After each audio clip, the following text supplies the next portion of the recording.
Welcome to Straight from the Horse's Mouth radio show. I'm Paula Slater, your host. Straight from the Horse's Mouth radio show is an interview-based podcast where I have conversations with some of the most interesting and creative people in the horse world. Today I'd like to welcome Jennifer Kotylo, and Jennifer is a movement and body awareness specialist for equestrians. Welcome, Jennifer.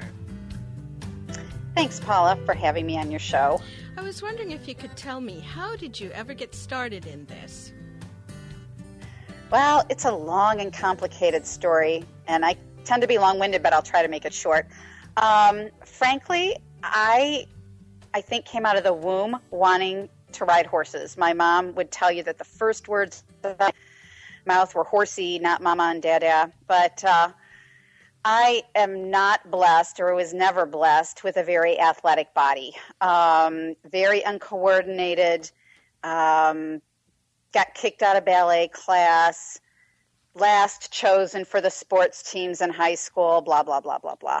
But the one thing I always wanted to do was ride, and I did as well as a kid could do. I did pony club and all that kind of good stuff. And then, frankly, I decided to get serious with my life and went to college and went to graduate school and started working and kind of left the horses behind and realized that my life just wasn't as fulfilled as I wanted it to be without the horses. So I started riding again.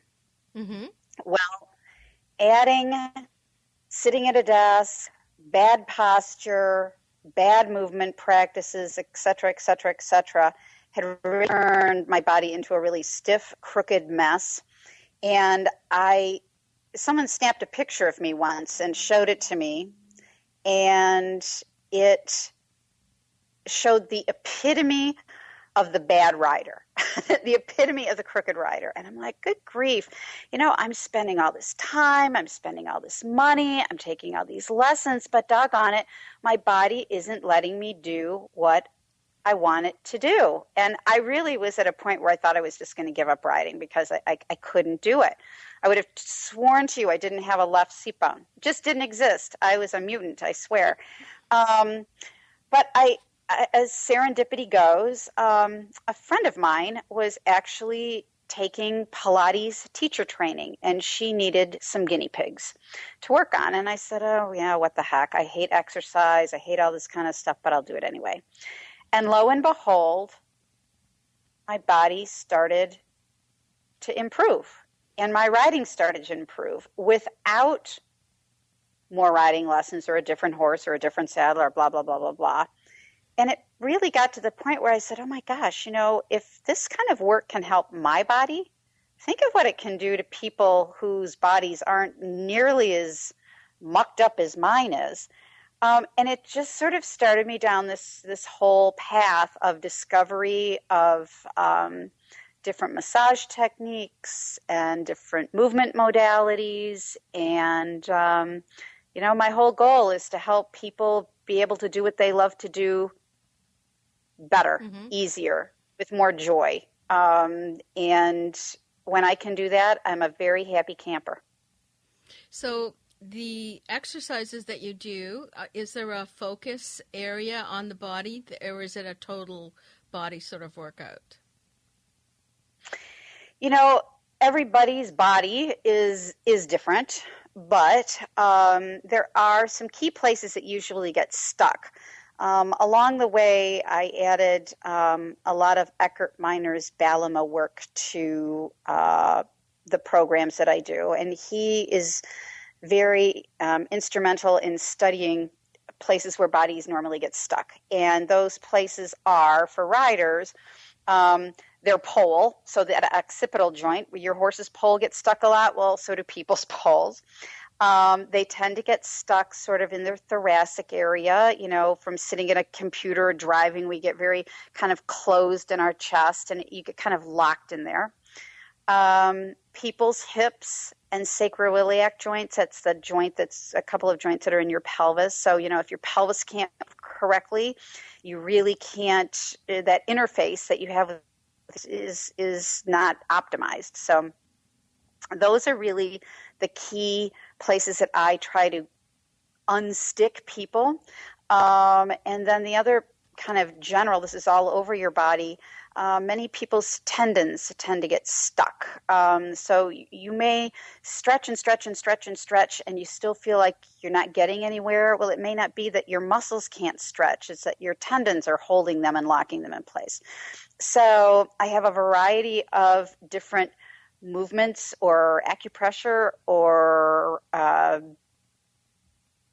just some fun little doodaddy things that we do to unlock these places. And then what I've found is once people are unlocked, then their bodies start to move more naturally. And from there, we can use Pilates or other kinds of strengthening kinds of exercises to strengthen you in a straighter, more fluid position. Because if you're crooked and stuck and you're just building muscle, you're just becoming stronger in being crooked and stuck.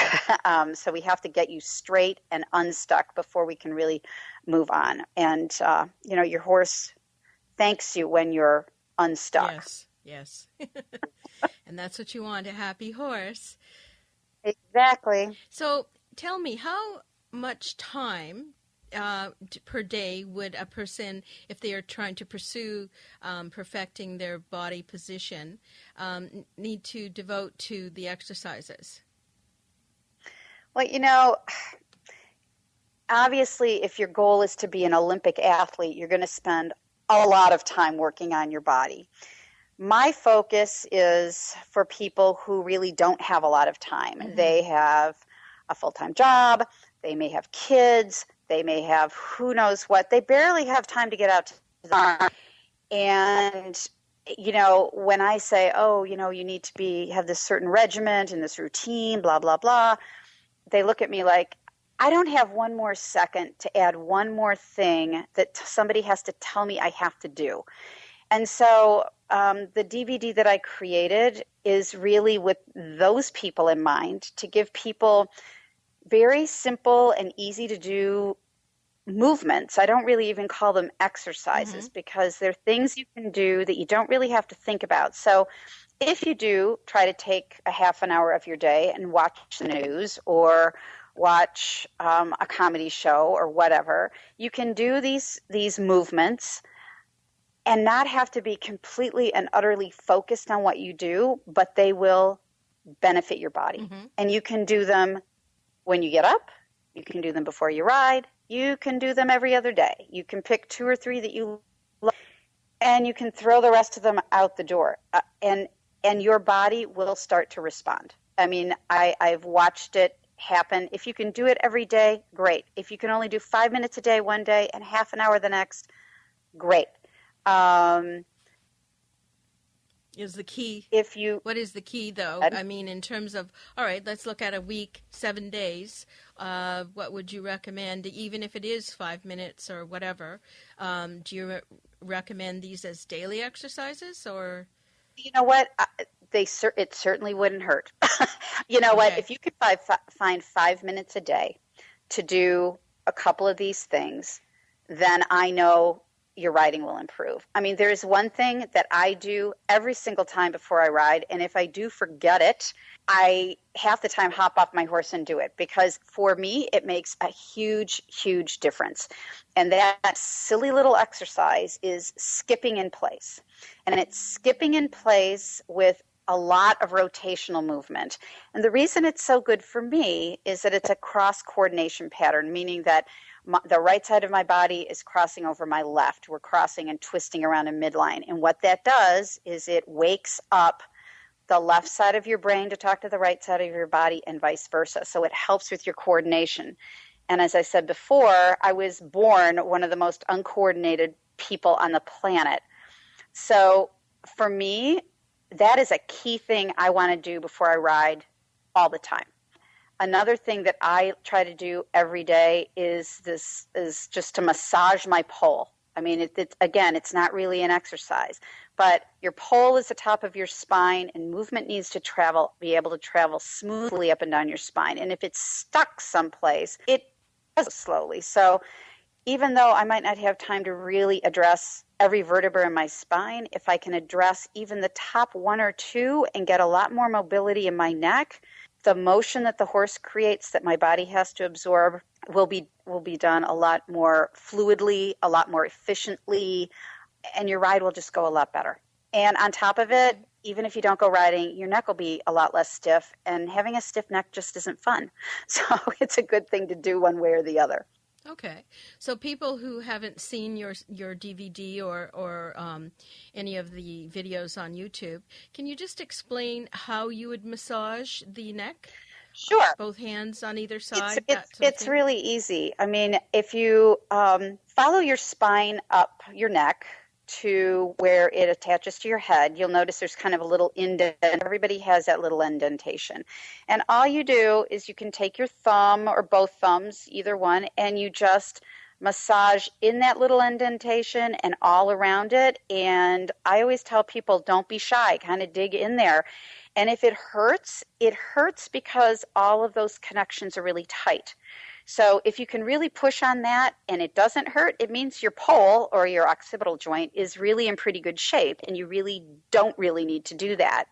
So that's the first thing I do. And then the other one that's really good is if you continue with your thumbs and you can feel the ridge, again, where your neck meets the back of your skull, and massage along that ridge, kind of in little circular motions, you'll feel, again, if it's tight, it's a little painful. It can be a little sore, but don't give up. If you did that every day for a week, you'd notice dramatically how pain goes away.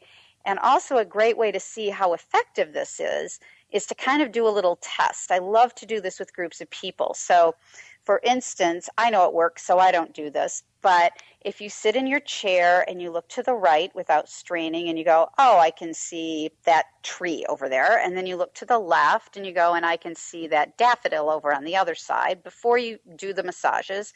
And then first you do the occipital, and then you test your range. Now, can I look at the tree? Oh, no, I can look a lot farther past the tree. And I look the other way. Oh, no, I can see the tulip on the other side.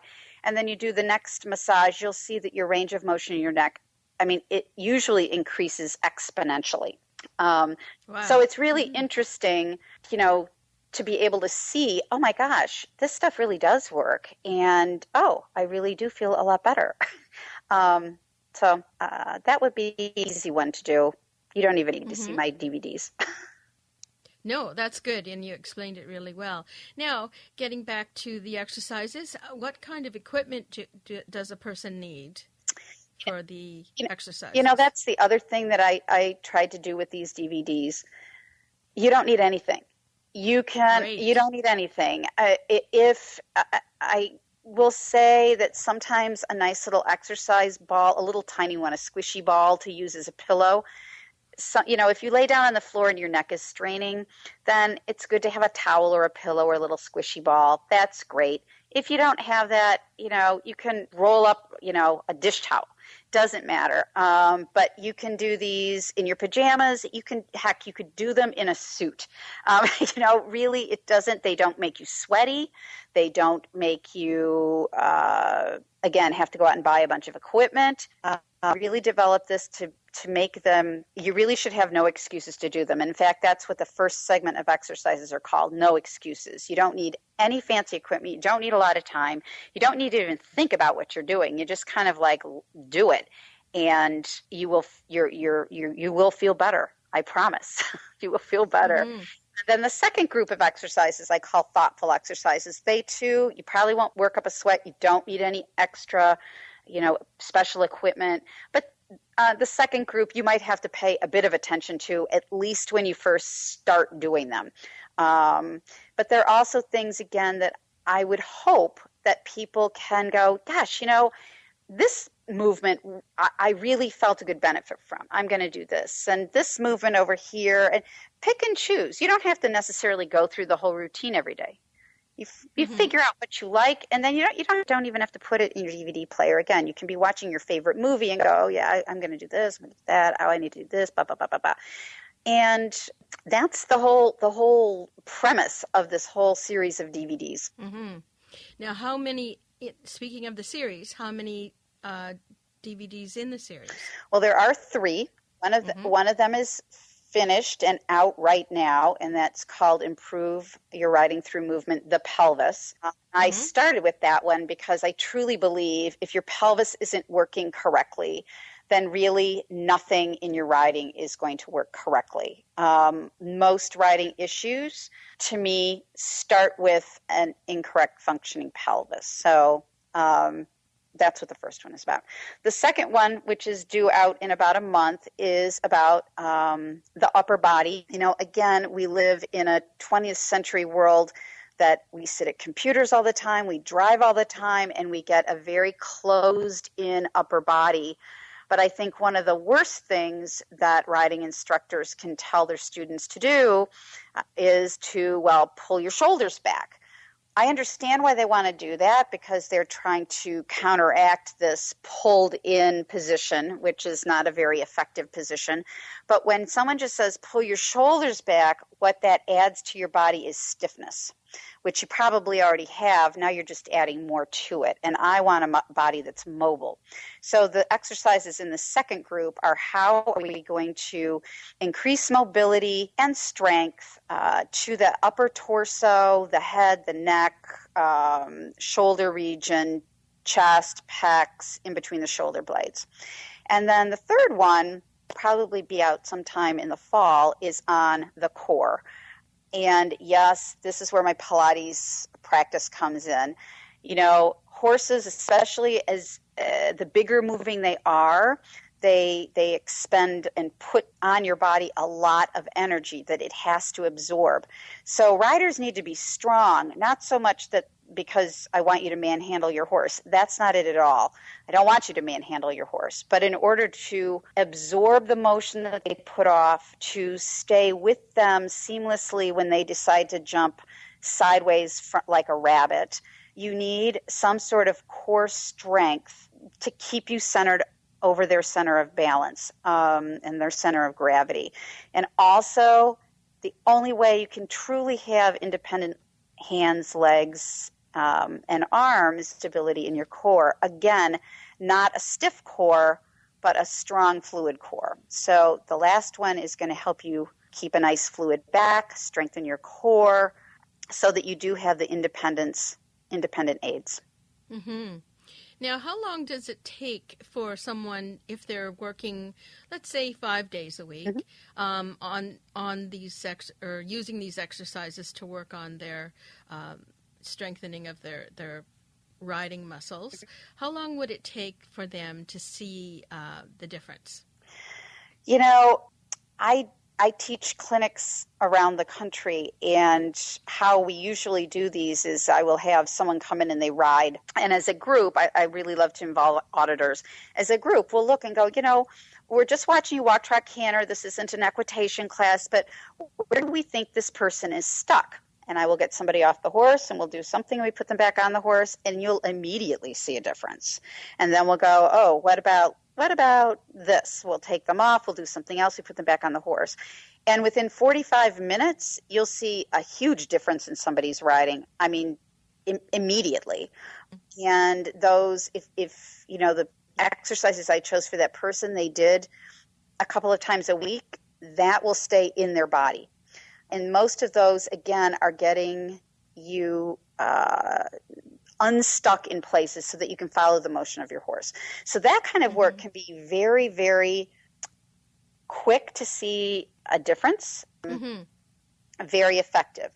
The flip side of that, once you get that going and you're fairly straight, then it comes back to more strengthening, and that is where Pilates, for me, comes in.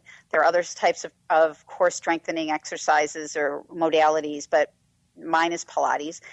And that is a slower, more specific modality. I do not recommend people to just run out and buy Pilates DVDs without going to a Pilates instructor, a very well educated Pilates instructor, and take a few Pilates classes so that they really, truly understand what the instructors are trying to tell them. What does pull your navel to your spine mean?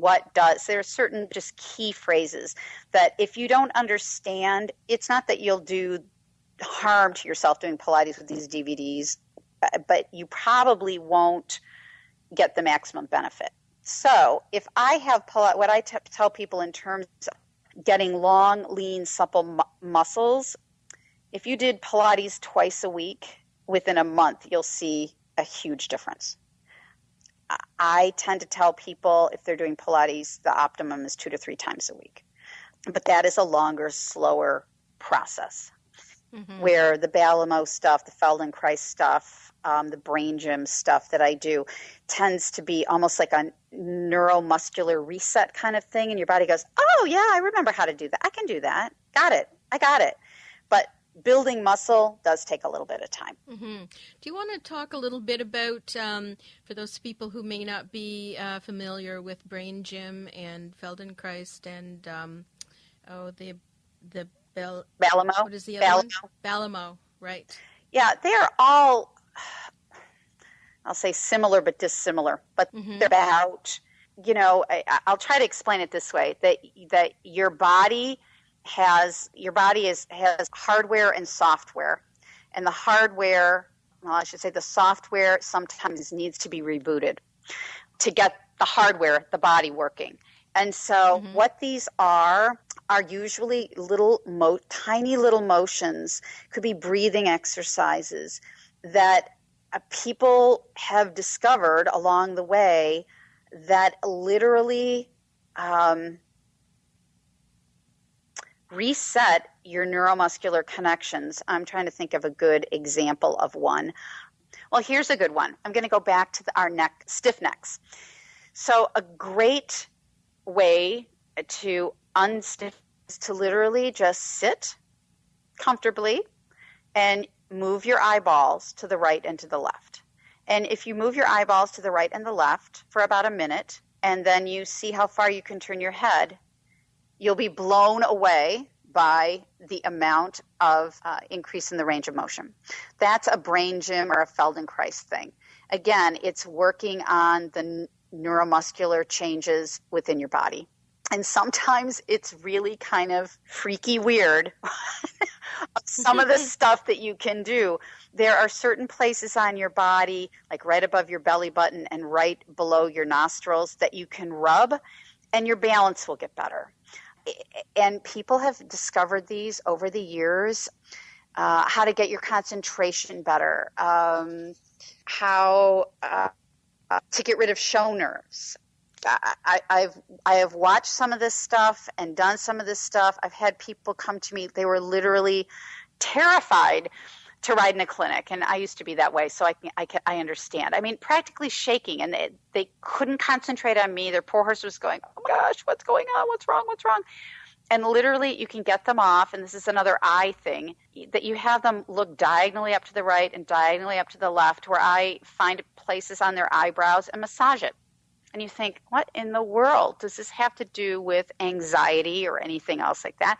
But it does. I don't know if it's hitting acupressure points. It's releasing certain endorphins. And mm-hmm. you'll have someone get back on after that. And, I mean, the whole crowd will go, oh, my gosh, what happened to her?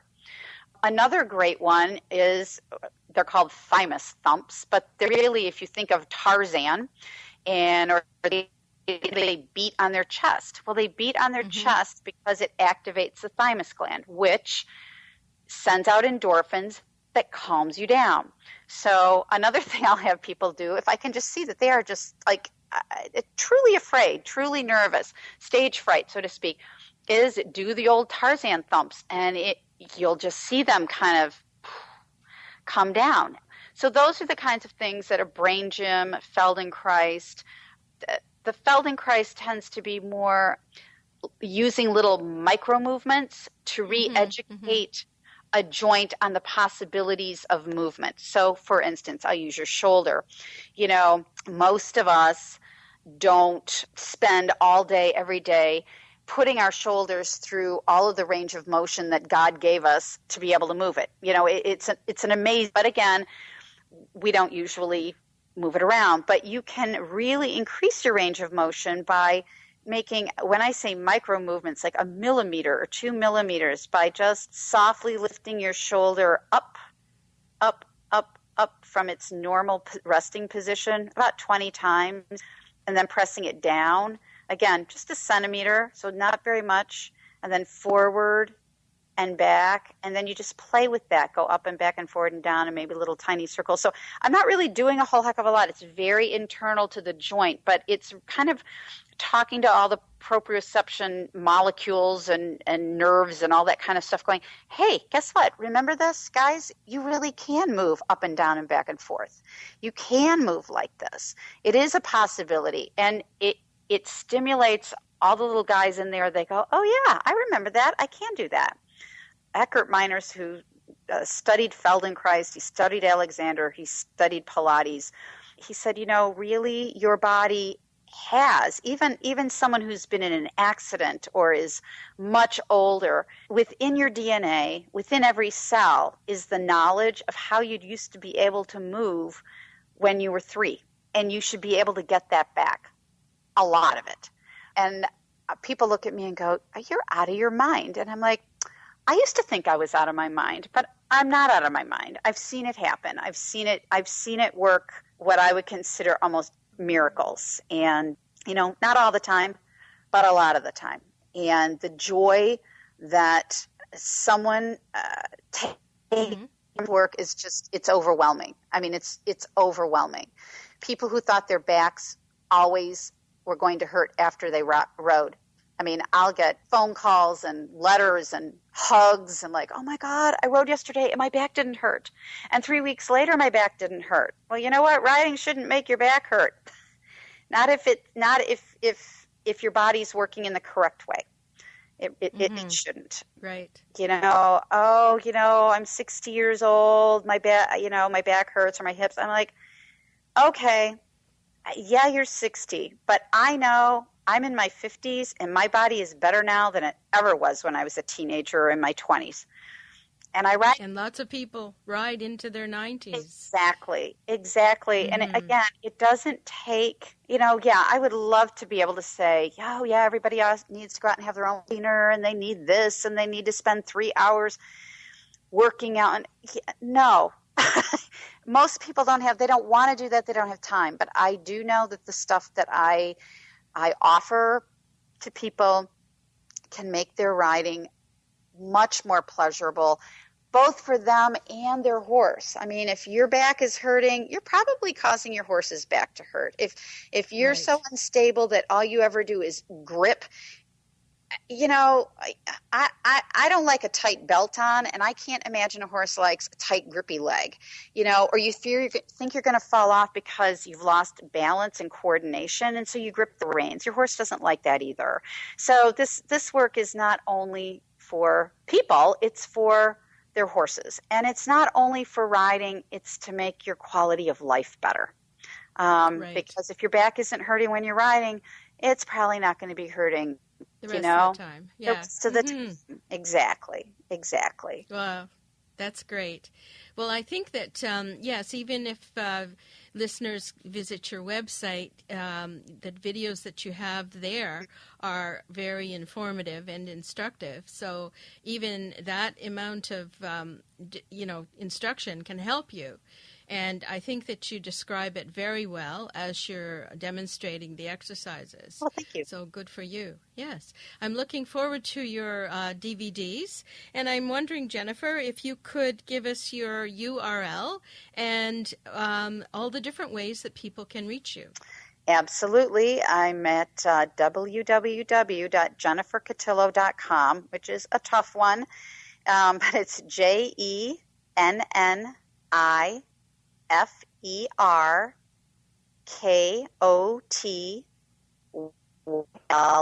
So JenniferKotylo.com. I'm on Facebook, and I'm on Twitter, and I'm on LinkedIn. So all of the above. You can reach me all over the place. Great. Super. And all those links will be on the website at Straight from the Horse's Mouth Radio Show. So if you're driving and you don't have a chance to write that down, just go to the link on Straight from the Horse's Mouth. Well, thank you, Jennifer. I really appreciate you coming on the show today and giving us this hope that, yes, our bodies can work again the way they used to when we were younger, and, improve our riding and make our horses happy. Absolutely. Thank you so much, Paula, for having me. It's been a pleasure. All right, then. I'll say goodbye. All right. Bye-bye. Well, I hope you enjoyed my interview today with Jennifer Kotylo. These exercises that she has on her DVD will definitely help us with our riding and just physically. So for more information about Jennifer, please go to Straight from the Horse's Mouth radio show. There'll be links there and contact information. The best compliment anyone can give Straight from the Horse's Mouth radio show is to leave a positive review on iTunes. We really would appreciate it. It's Paula Slater signing off for Straight from the Horse's Mouth radio show. Bye.